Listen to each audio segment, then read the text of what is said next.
The College of Stoic Philosophers is pleased to announce its very first public webinar on September 21st at 12:30 p.m. U.S. Central Time. The topic is Discovering the Stoic God in Environmental Stewardship and Social Responsibility. Please visit www.collegeofstoicphilosophers.org/tuition to subscribe. Moderated by Professor Dirk E. Mailing, University of Pittsburgh. The panel, made up of Kai Whiting, University of Lisbon, Leonidas Konstantakos, Florida International University, and Chris Fisher, a member of our very own faculty, all come together to discuss the role the Stoic version of a sentient cosmos plays in addressing some of the 21st century's most pressing issues. We will be answering your questions live, so bring plenty. For those looking for a more structured way of learning, the College of Stoic Philosophers has 17 faculty members who provide mentoring and tutoring in introductory and advanced topics of Stoicism through our 4 separate schools of distance education. Enrollment is open to the public, and we will be happy to help you find the right course to suit your interests and knowledge level. Please visit us at www.collegeofstoicphilosophers.org and sign up for our newsletter for updates and more.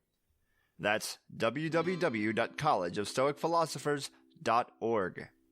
And one more thing before we start the show, I have created a Sunday Stoic Challenge coin with a show logo on one side with the words Carpe Diem, and on the back it says, "Some things are in our power, some are not, and persist and resist." This is a way to remind yourself of some of those Stoic maxims on a daily basis. You can carry it in your pocket or give it to a loved one. You can check that out on my store on Etsy. I'll put a link in the show description. Wisdom, Prudentia, justice, Justitia, temperance, Temperantia, courage. Fortitudo. Applying ancient philosophy to modern life. This is the Sunday Stoic. Welcome to the Sunday Stoic Podcast. This is Steve coming to you from the Stoic Studios in Conway, Arkansas. Welcome to the Sunday congregation. That is the Sunday Stoic, supported by my patrons. You can support the show by going to www.patreon.com/SundayStoic. If you are not in the mood or don't have the cash flow to throw a few bucks my way, that's fine. But you could always leave me a good review on a platform of your choice or share the podcast online. This week I want to talk a little bit about application of Stoicism on something that I need some work on, and I'm sure many of you need help with as well, and that's work-life balance. So let me just tell you a little story about James. James had a job that required him to perform publicly, if you will, to be in charge of meetings constantly, to always know what's going on, to keep track of inventory, to keep people on task, and to always look like he knew what he was doing. On top of that, James's boss often provided him with more quote-unquote opportunities at work to keep on top of other activities, committee work, and running little side projects and things. So James was, in effect, being punished for his own success. Because, hey, you can pull off this project, well, you can pull off this other project at the same time, too. Congratulations. At the same time, at home, James has a family. And the problem is James would step out of work at 5 or 6 o'clock at night, drive home, and want to just sort of collapse in his chair and hardly communicate with his child, with his wife. Maybe he would help with dinner, but he didn't want to play with his kid too much. It seemed like exhausting. Plus, the problem was, in James's head, he is also going over what he needed to do tomorrow at work, going over all the things that happened today at work, and that was exhausting. He couldn't shut off work and come home and be a husband and a dad. He was sort of there as a shadow of himself, but his mind was still at work. He was a shadow at home, a shell of a dad, a shell of a husband, but his brain was still at work. So what could James do? What can James do to be a good worker, but at the same time, a good husband and father?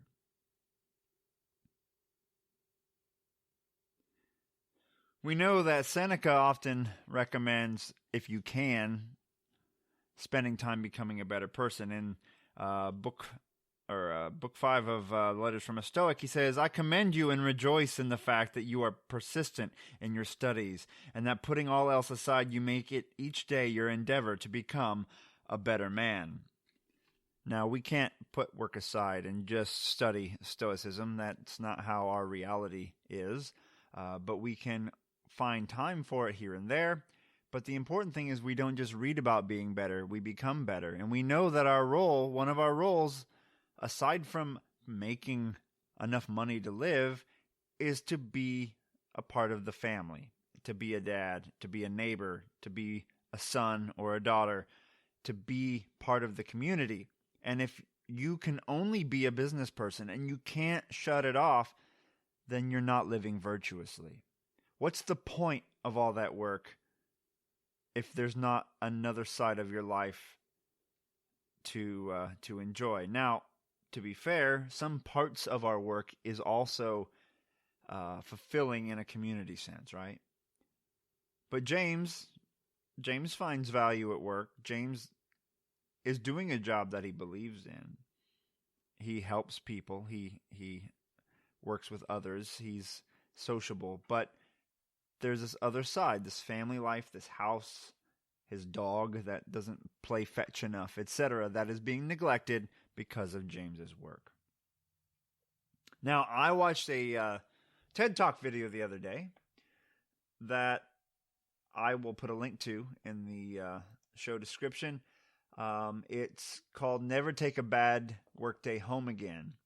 And I am going to kind of reference it here. It's by Adam Frazier. It's a TEDx talk. I recommend you check it out. But I saw some overlap with Stoicism in it, or some of the Stoic practices here.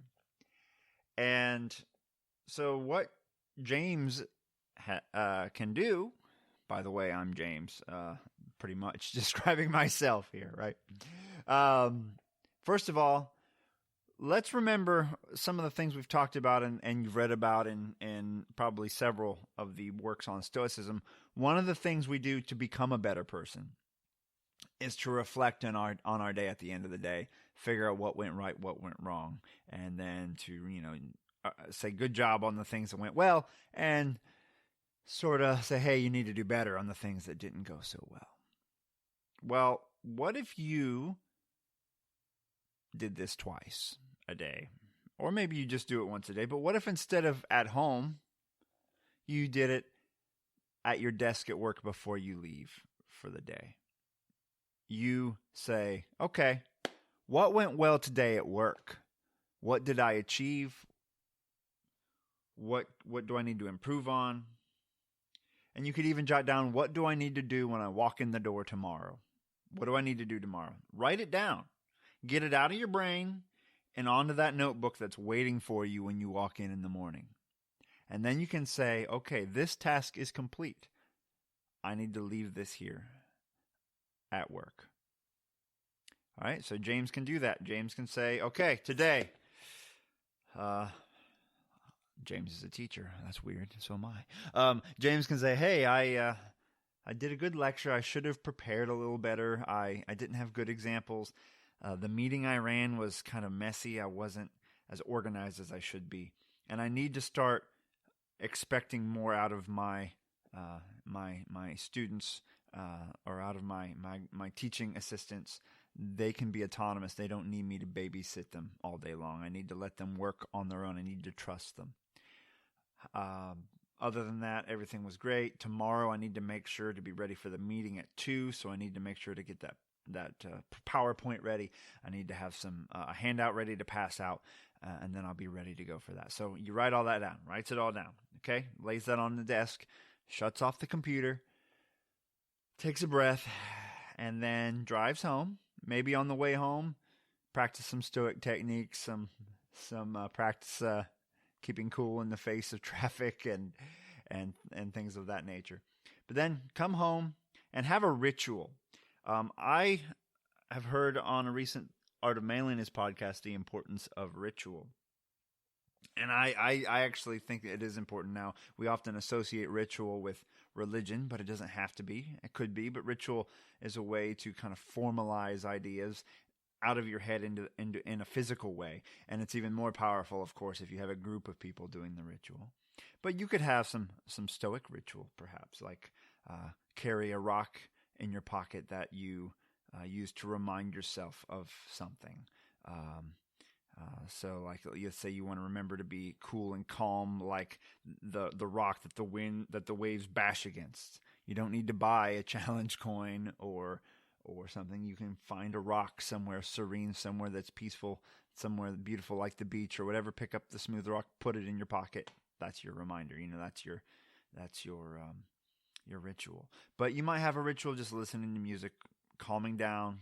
You're trying to leave work behind by writing those notes to yourself. Now you need to switch into home mode. So you come home, maybe you need a routine at home, a ritual at home, and that might be come home, say, hi everyone, love you, I'll see you in 5 minutes or 10 minutes, go back in the bedroom. Maybe you meditate, maybe you take a shower, maybe you read a paragraph of Seneca or Marcus Aurelius and reflect for a moment. Do that ritual to get your head out of work, switching, you're metamorphosizing from a caterpillar to a butterfly, right? You got to change your mindset. Now you are ready.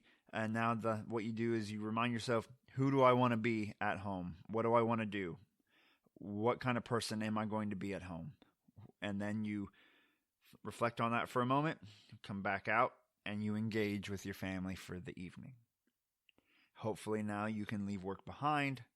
You've reset. You've used a bit of ritual to change your mindset.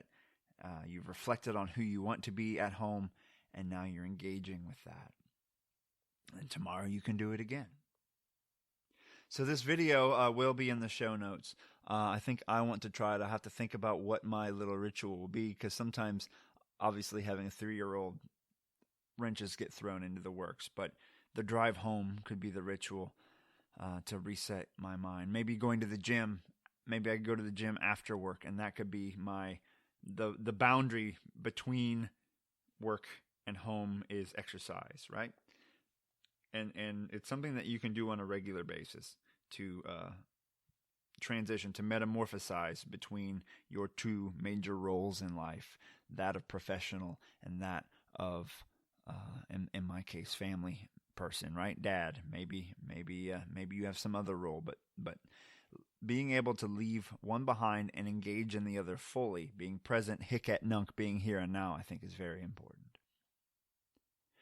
So, let me know if you have any advice on work and home life balance. And let me know by emailing me at sundaystoic@gmail.com. For next week, I want to focus a little bit on the whole point of this Stoicism thing, of any of the Greek philosophies, and that's eudaimonia. What is it? How does it kind of relate to modern psychology? What can we do to pursue eudaimonia, to use Stoicism as well as modern notions of eudaimonia to live a flourishing life? So I'll put a link at the end of this episode as well in the show description for some stuff you can read if you want to do some pre-reading to get ready for next week's podcast. All right, have a great week, and I will see you soon.